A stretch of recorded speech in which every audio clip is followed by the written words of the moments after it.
দেখাবো কিভাবে। তাহলে আমরা এখন শুনতে বসেছি যে বিষয়টা, সেটা হচ্ছে ভগবানের রূপ বর্ণনা। আমি আগেই বলে দিয়েছি যে শ্রীকৃষ্ণ কীর্তনের কয়েকটি খুব গুরুত্বপূর্ণ বিষয়, তার মধ্যে একটা হচ্ছে ভগবানের রূপ বর্ণনা। রূপ, দান, মান, এগুলো হচ্ছে কীর্তনের খুব গুরুত্বপূর্ণ এক একটা সাবজেক্ট। কারণ যেগুলোর মধ্যে প্রচুর বৈষ্ণব পদাবলী রয়েছে, প্রচুর সিদ্ধান্ত রয়েছে। যাক, সবসময় এগুলো সত্যি কথা বলতে কি খুব ভালো পরিবেশ না বলে এগুলো গাইতেও আমাদের খুব একটা ভালো লাগে না। কিন্তু কি করবো বলুন, আপনারা যখন আমাকে বলেছেন, কৃপা করে আদেশ করেছেন, তখন তো গাইতেই হবে। এবার শোনার দায়িত্ব আপনাদের। গাইবো আমি, কিন্তু শুনতে হবে আপনাদেরকে মন দিয়ে, না শুনলে তো মুশকিল। তাহলে জানবো ভগবানের রূপটি কেমন। বা প্রথম কথা হচ্ছে রূপ কাকে বলে। রূপ কি? দেখতে শুনতে ভালো, একটু সেজে গুজে পাউডার লাগিয়ে একটু জামা টামা পরে চলে এলাম, দেখলাম ও মা কি সুন্দর রূপ দেখেছিস, ওটা কিন্তু রূপ নয়। রূপ কাকে বলে জানো মায়েরা, ভক্তমণ্ডলী? শাস্ত্রে বলেছেন রূপ কাকে বলে?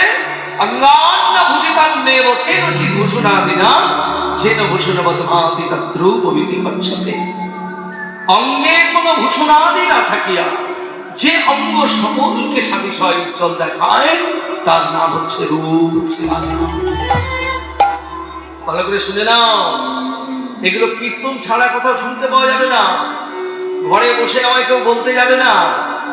হ্যাঁ, অঙ্গান্ন ভূষিতান্নেব কেনচিৎ ভূষণাদিনা, অঙ্গে কোনো ভূষণ থাকবে না, না থেকেও যে অঙ্গ সকলকে সাতিশয় উজ্জ্বল দেখায়। ভক্তমণ্ডলী মায়েরা, ভালো করে লক্ষ্য করো, বিবেকানন্দ যখন ভগবানের মহিমা প্রচার করে বেড়াচ্ছেন, বিবেকানন্দের গুণ এবং বিবেকানন্দের এইরকম জ্ঞান বা তার ত্যাগ, এইসব দেখে ভগিনী নিবেদিতার খুব ভালো লেগেছিল বিবেকানন্দকে। হ্যাঁ, কেউ কিছু মনে করবেন না। তো ভগিনী নিবেদিতা যখন প্রথম বিবেকানন্দকে দেখে প্রেম নিবেদন করতে গেলেন ভগিনী নিবেদিতা, তো যখন এই কথা বলেছেন, বিবেকানন্দ ঠাস করে এক চর বসিয়ে দিয়েছেন। বলে তুমি আর প্রেম করার লোক পেলে না, শেষে আমার সঙ্গে প্রেম করবে তুমি? নিতাই গৌর হরি হরি বল। হ্যাঁ, তো দেখতে সুন্দর যারা ছিলেন, একজন হলেন বিবেকানন্দ, অপূর্ব সুন্দর ছিলেন।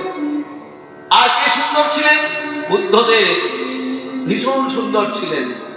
কৃষ্ণচন্দ্র, তার তো সুন্দরের সীমা পরিসীমা নেই। আমার গৌর সুন্দর, তারও সীমা পরিসীমা নেই। কামদেব, তিনিও খুব দেখতে সুন্দর ছিলেন। আমার গোবিন্দের একজন বন্ধু ছিলেন, যার নাম হচ্ছে উদ্ধব মহারাজ। উদ্ধবের কথা আপনারা শুনেছেন কীর্তনের মধ্যে? উদ্ধব মহারাজ ছিলেন গোবিন্দের একজন খুব একনিষ্ঠ বন্ধু। এই উদ্ধব মহারাজ ছিলেন খুব সুন্দর দেখতে। কৃষ্ণলীলায়, ভক্তমণ্ডলী মায়েরা এগুলো শুনে রাখুন, কৃষ্ণলীলায় উদ্ধবের চরিত্রটা কিন্তু একটা খুব গুরুত্বপূর্ণ চরিত্র। আপনারা যদি গ্রন্থ পড়েন তাহলে বুঝতে পারবেন। উদ্ধব সন্দেশ বলে একটি গ্রন্থ প্রকাশ করেছিলেন আমাদের বৈষ্ণবাচার্য ডক্টর মহানম্রত ব্রহ্মচারী। যদি গ্রন্থটা কোথাও পান বাজারে, আপনারা কিনে নেবেন। উদ্ধব সন্দেশ, দেখবেন উদ্ধবের কতখানি গুরুত্ব, উদ্ধবের কি ভূমিকা কৃষ্ণলীলায়, এটা আপনারা বুঝতে পারবেন। হ্যাঁ, এগুলো শুনবেন। শুধু 3 ঘন্টার কীর্তন শুনলাম আর হয়ে গেল, ভগবানের সঙ্গে সম্পর্ক, এই তো আমাদের অবস্থা। তাও যদি 3 ঘন্টা মন দিয়ে শুনি তাও হয়। কত কাণ্ড করে এদিকে তাকানো ওদিকে তাকানো, জল খাওয়া, ওই মেলার দিকে মন, ঘরের দিকে মন, এই করতে করতে কোনো রকমে 3 ঘন্টা কেটে যায়। ওই দেখুন তার প্রমাণ। হ্যাঁ, এসব তো দেখছি, আমাদের তো দেখে দেখে অভ্যেস হয়ে গেছে। 3 ঘন্টার কীর্তন, সেটাও আমাদের বসে শোনার ক্ষমতা নেই। আমরা অবাক হয়ে যাই যে সত্য যুগের মানুষ 10,000 বছর ধরে ভগবানের তপস্যা করেছে। শুধু 10,000 বছর নয়, 9-10 90,000 বছর তপস্যা করেছিলেন সুতমা ঋষি নারায়ণ পত্নী লক্ষ্মীকে নিজ ঘরণী রূপে পাবেন বলে। ওই যে পরবর্তীকালে যিনি আয়ান হয়েছিলেন, যিনি শ্রীমতী রাধারানীকে পেয়েছিলেন নিজের স্ত্রী হিসেবে, উনি কতদিন ধ্যান করেছিলেন? কতদিন বললাম? 90,000 বছর। হ্যাঁ, কারণ সত্যযুগের মানুষের পরমায়ু ছিল 1 লক্ষ বছর। তাহলে 90,000 বছর সত্যযুগে দেখা গেছে যেমন এমন মানুষ ধ্যান করছে, 10,000 বছর এইভাবে একটা পায়ে দাঁড়িয়ে হাত দুটোকে এইভাবে তুলে ধ্যান করছে, চারিদিকে অগ্নিকুণ্ড জেলে এইভাবে দাঁড়িয়ে ধ্যান করছে। 60,000 বছর তপস্যা করেছিলেন কৃষ্ণের মা বাবা দেবকী এবং বসুদেব। 60,000 বছর গাছ থেকে পাতা খসে পড়বে, সেই পাতা খেয়ে তপস্যা। আর আমরা 3 ঘন্টা কীর্তন শুনে মনে করি বাবারে কি না করলাম। দুপুরবেলা মৎসবে যদি ভিড় দেখতেন মাথা খারাপ হয়ে যেত। আমি দেখিনি, কিন্তু দেখে দেখে অভ্যাস হয়ে গেছে। হ্যাঁ, মৎসবের ঠেলাঠেলি, খাবার ঠেলাঠেলি। আর আজকে যদি রাত্রে আমার খাওয়া দাওয়ার ব্যবস্থা থাকতো না, দেখতেন ভিড় কাকে বলে। ওই খাওয়া নেই, আহা বাবা কীর্তনে কি লাভ, খেতেই যদি না পাই। বিদায় গৌর হরি হরি গৌর। হ্যাঁ, খাবো দাবো, একটু পাটা মেলে বাবা গল্প করতে করতে কীর্তন শুনবো, এই যদি হয় তাহলে আছে। আর না হলে কলিরজি খুব চালাক, এত চালাক কলিরজি, সে আর বলে কি কথা নেই। জয় নিতাই। তো আজকে আমরা শুনবো রূপের কথা। এই রূপের কথা বর্ণনা করছেন কে? শ্রীমতী রাধারানী। কার কাছে বর্ণনা করছেন? তার অনুরাগিনী সখীদের কাছে। ললিতা, বিশাখা, চিত্তা, চম্পকলতা, তুঙ্গবিদ্যা, ইন্দুরেখা, রঙ্গদেবী আর সুদেবী। খুব তত্ত্বটাও ভালো করে শুনে নিন। এই যে রাধারানীর 8 জন সখী, প্রথম কথা হচ্ছে যে এই রাধারানী কে? এই রাধারানী হচ্ছেন জীবাত্মার প্রতীক। জীবাত্মা নয় কিন্তু, কেউ যেন কোনোদিন রাধারানীকে জীবাত্মা বলে দেবেন না, কারণ রাধারানী হচ্ছেন পরমাত্মার অংশ। রাধারানী তো অন্য কেউ নয়। রাধারানী কে?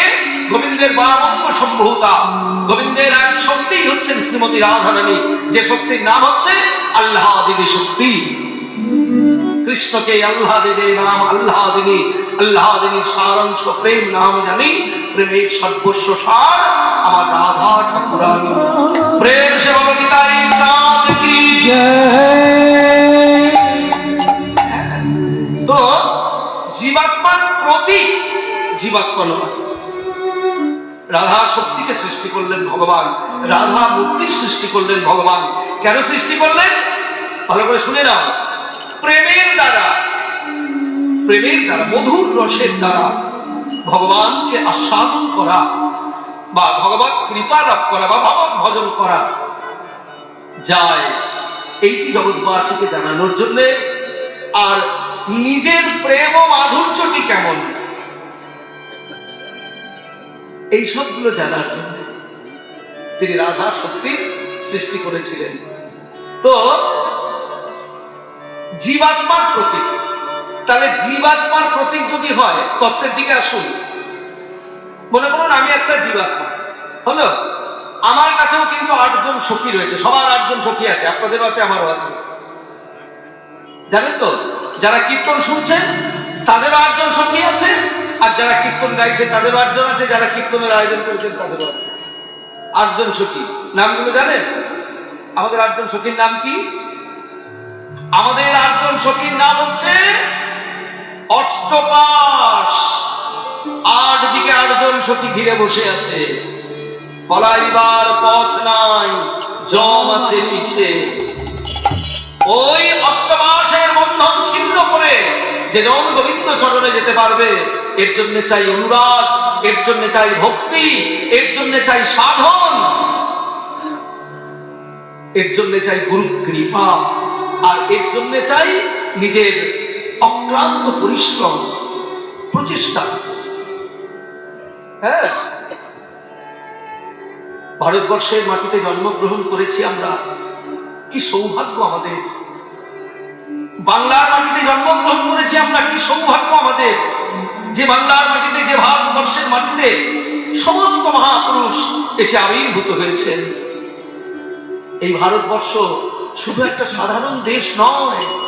রবীন্দ্রনাথ বলেছেন না, হে মোর চিত্ত পূর্ণ তীর্থে জাগরে ধীরে, এই ভারতের মহামানবের সাগর তীরে জাগরে ধীরে।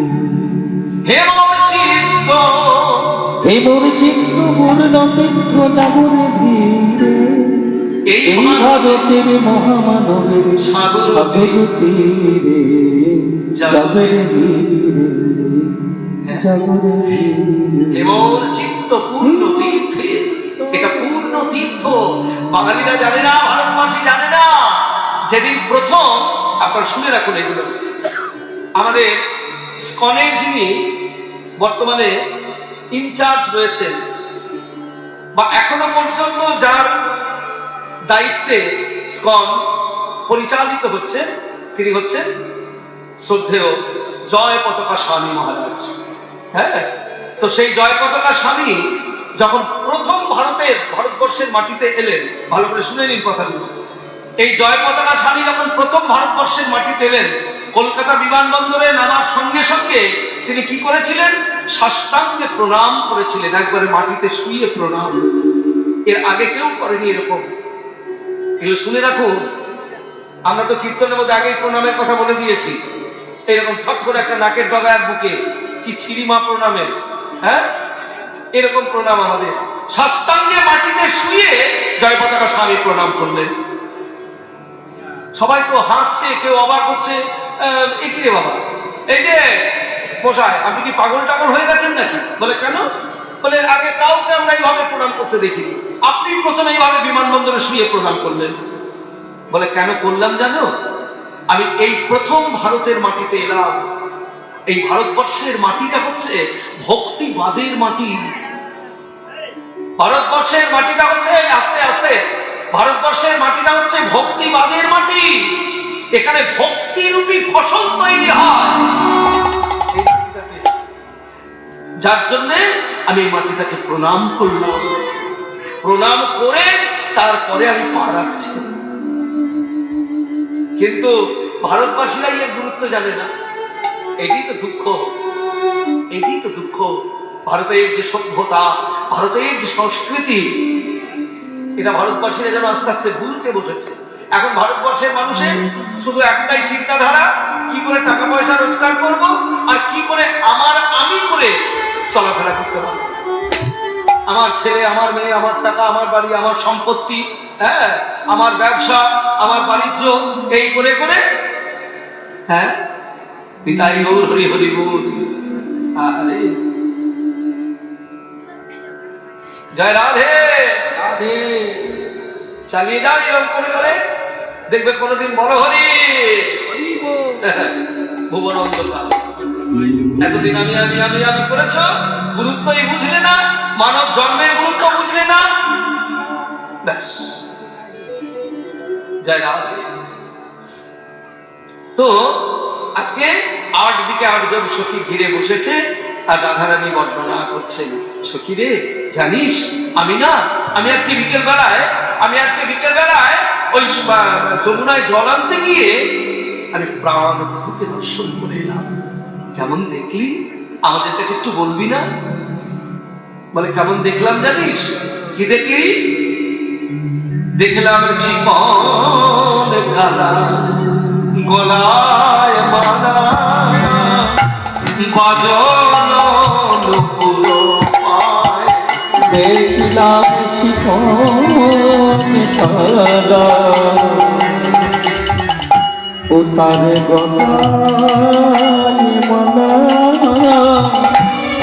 বাজলো নুপুর পায়। তার প্রতি ফুলে, তার প্রতি ফুলে,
তুলে কি পেখিন সখী চলিলা চলিলা চলিলা চলিলা না বলো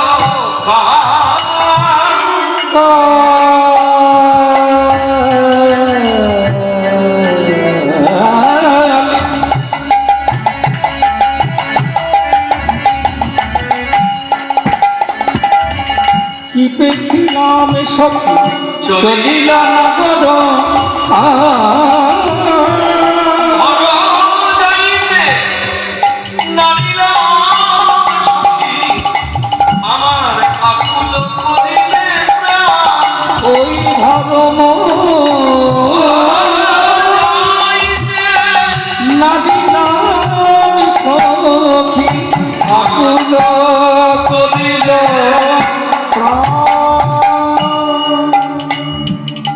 শ্রবণে চঞ্চল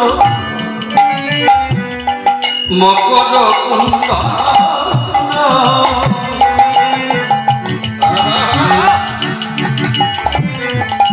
পিন্ধন বিতমা ও তার সবকে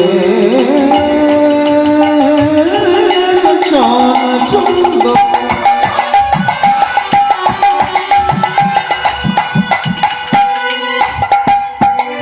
ও সেই মকর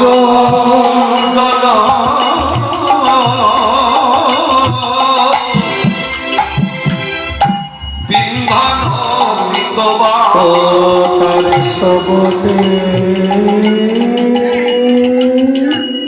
চঞ্চল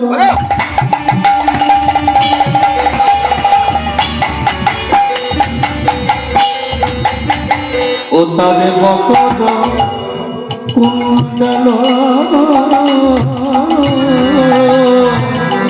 পিংহলে পেত আচ্ছা মায়েরা, তোমরা তো কানে কুণ্ডল পড়ো। কুণ্ডল যদিও আমাদের দেশে কানের গয়না নয়, ওটা উত্তরপ্রদেশ রাজস্থানের গয়না।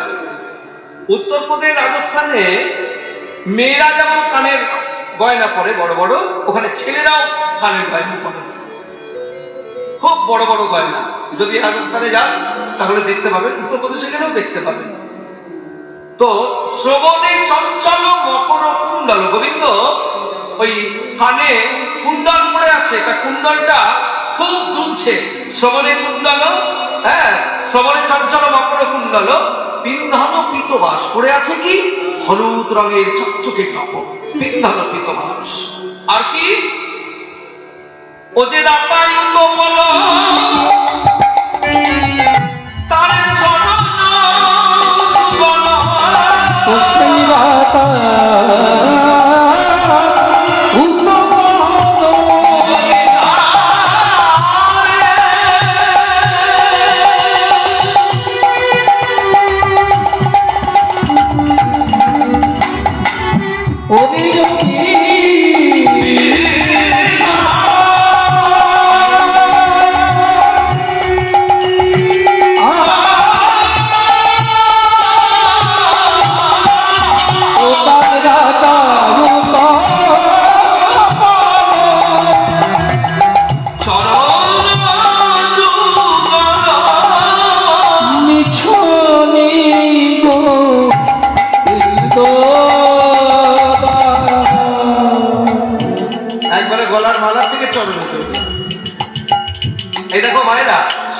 শোনো, একটা কথা বলছি কেন জানো তো? বারবার শোনো শোনো শোনো শোনো কেন করছো? তোমরা শুনলেও আমি পয়সা পাবো, না শুনলেও পয়সা পাবো। তোমরা যদি একটু পরে পালিয়ে যাও তা আমার বেশি ভালো লাগে। আমিও তাড়াতাড়ি নিতাই গৌর হল বল করে দেবো, বলতে পাবো। কি করবো মশাই, আপনার লোক নেই তো আমি কি করবো?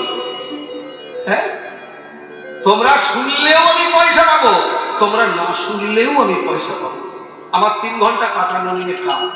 কিন্তু বারবার তোমাদেরকে শোনো শোনো শোনো শোনো বলছি কেন? যারা আমাদেরকে নিয়ে এসেছেন তারা দুটো হরিকথা শোনা এবং শোনানোর জন্যই নিয়ে এসেছেন। শুনলে কি হবে? শ্রবণ মঙ্গলম, শুনলেই তোমার মঙ্গল হবে, তুমি বোঝো বা না বোঝো।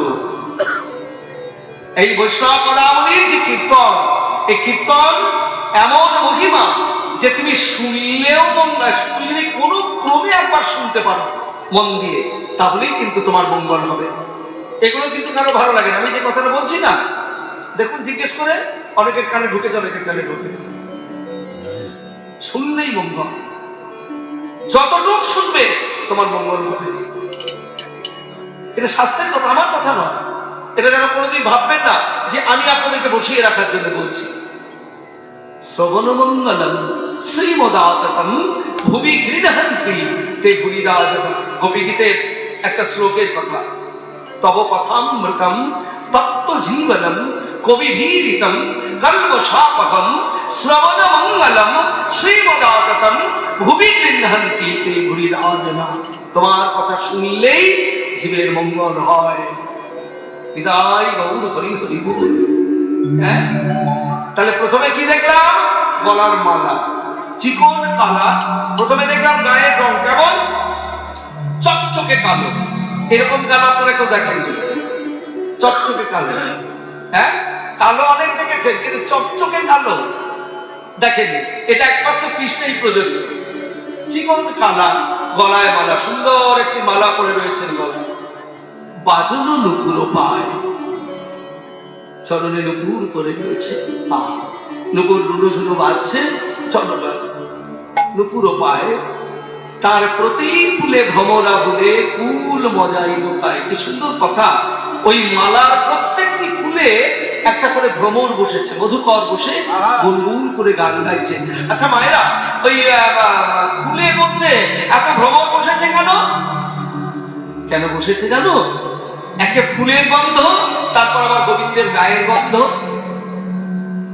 গোবিন্দের গায়ের গন্ধ কেমন জানেন?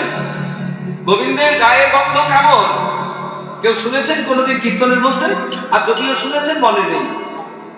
গোবিন্দের গায়ের গন্ধ কেমন শুনে রাখুন। অষ্টদল পদ্মের যে গন্ধ, অষ্টদল পদ্ম আপনারা দেখেননি, আমিও দেখি। 8টি পাপড়িওয়ালা পদ্ম ফুল কেউ দেখেছেন? 8টি পাপড়িওয়ালা পদ্ম ফুল, এটা আমাদের জগতে খুব একটা দেখতে পাওয়া যায় না, প্রস্ফুটিত হয় না বা দেখাও যায় না, দুষ্প্রাপ্য। 8টি পাপড়ি যুক্ত একটি পদ্ম ফুল, তার যে গন্ধ, এমনিতেই পদ্ম ফুলের একটা অত্যন্ত সুন্দর গন্ধ রয়েছে, যার জন্য পদ্ম ফুল জাতীয় ফুল। পদ্ম ফুল হচ্ছে আমাদের জাতীয় ফুল। কেন না? তার মধ্যে সৌরস্য, তার মধ্যে সৌগন্ধ, তার মধ্যে সৌকমল্য আছে বলে পদ্ম ফুল হচ্ছে আমাদের জাতীয় ফুল। এটা মনে রাখবেন। কেন জাতীয় ফুল যদি প্রশ্ন করা হয় যে আচ্ছা বলো তো আমাদের জাতীয় ফুলের নাম কি,